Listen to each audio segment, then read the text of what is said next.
Good morning. We're here today to ask the governor to veto Senate Bill 621. We feel like it's a power grab by the Republican Party.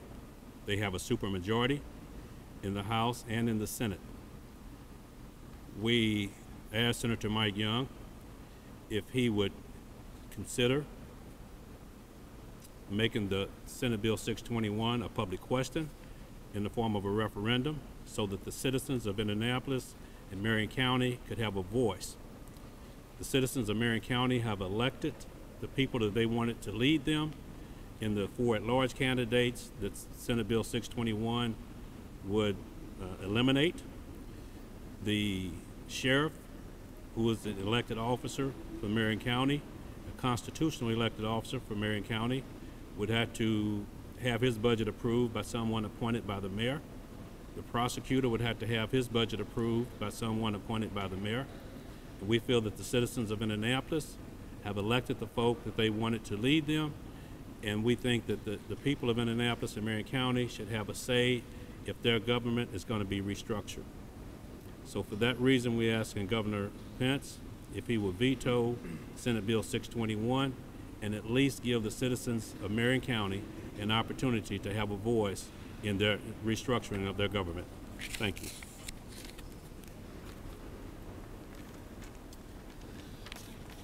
I would like to echo the comments made by Representative Bartlett today when I respectfully asked Governor Pence to veto Senate Bill 621. In 2011, I was one of 4 Democrats elected countywide as to the council by votes of just under 85,000 votes. The public made a deliberate choice to vote for us to represent them as their at-large councilors. We have served as Unigov intended, working in a bipartisan manner to make life better for the people of our city, from the comprehensive Complete Streets Ordinance to the smoking ban. We are this city's only countywide legislative voice, in contrast to the other Indiana counties that have 7 county councilors. Senate Bill 621 violates the very spirit and intent of Unigov. It leaves the people of this city with fewer representatives to hold them accountable at City Hall. It strips the council's ability to serve as a balance to the now unchecked power of the mayor, the very balance the voters clearly and decisively mandated when they elected us.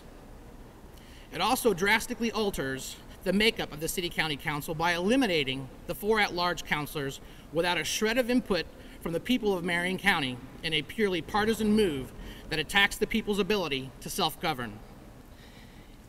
It is unprecedented that some members of this General Assembly voted to change local government to benefit one political party over another. It sets a dangerous precedent for cities and towns across this state and goes against the very common sense principles that we Hoosiers expect from our elected officials. Governor Pence, please do the right thing for Indiana and veto this bill.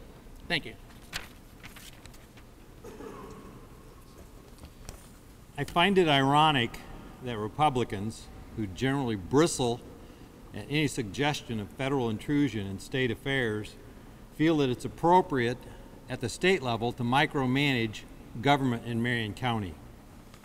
We have distributed to you, or will distribute to you today, a letter that was hand-delivered from our office this morning to Governor Pence, outlining our fundamental concerns about Senate Bill 621.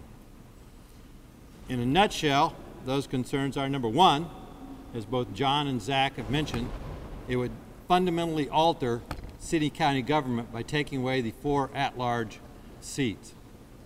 Secondly, it would require all of our office holders, including constitutional officers such as sheriff, clerk, the prosecutor, to submit our budget on more than one occasion to a non-elected political appointee. An individual, as I pointed out in testimony before the House Committee, has no public safety experience or responsibility.